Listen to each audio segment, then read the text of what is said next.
Hey, third grade, Mr. Calvert here. I hope that you guys had a great break, enjoyed New Year's Eve and Christmas or any other holidays that you might celebrate. Got a couple weeks off from school there. So welcome back. Today we're going to be starting a new project, and this is based on a street artist named 1010. So we've been doing a few different street artists throughout the last couple of weeks. We did Nayspoon. Now we're going to learn about 1010. Kind of an odd name. That is because a lot of times when we talk about street artists, they don't always go by their real name because they want to remain anonymous. They don't want people to know who they are. And a lot of times that comes down to the fact that street art is illegal. You can't just go out and paint on the side of somebody's building, and that's how a lot of these artists start. And a lot of times they get in trouble and go to jail. So if they were signing their artwork and it said Mr. Calvert, everybody's going to know that Mr. Calvert made that painting. So they'll come up with like fake names that they sign their artwork with. So our artist this time, we don't know what his real name is, but he goes by 1010.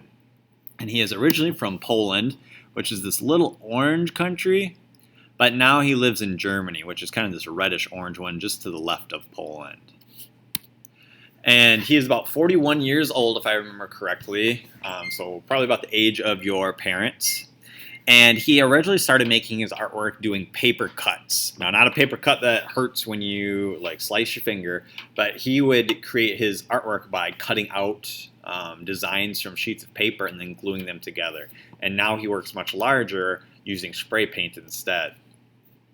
A lot of people ask me, why does he have this thing on his face?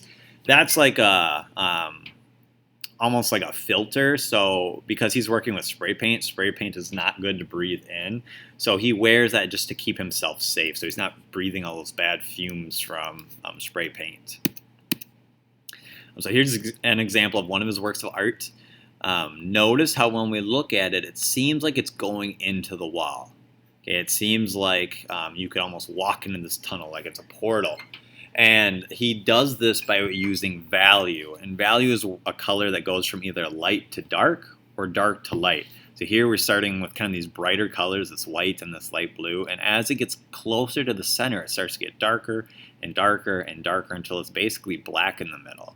He also adds a little bit of a shadow too, which kind of makes it look 3D as well. And we see his signature down here as well, 1010.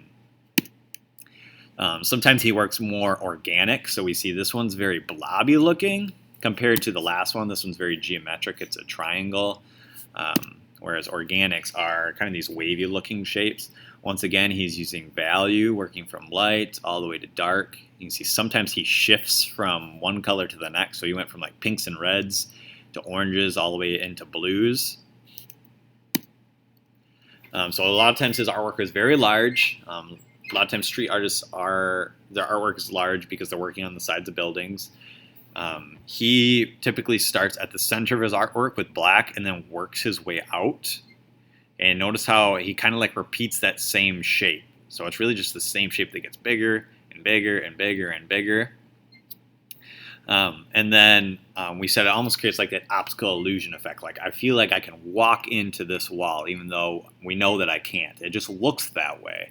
And because of the way he's using value and he's using these little shadows to make it look 3D, what he's doing is he's creating a sense of space. And not the kind of space with the stars and the moon and the planets. Space can also be things that are close to us or far away from us, or things that look like they're close to us and far away from us. So this light blue, it looks like it's close to me. This black looks like it's far away from me. Sometimes he uses analogous colors. Analogous colors are three colors that are next to each other on the color wheel. So here is an example of those.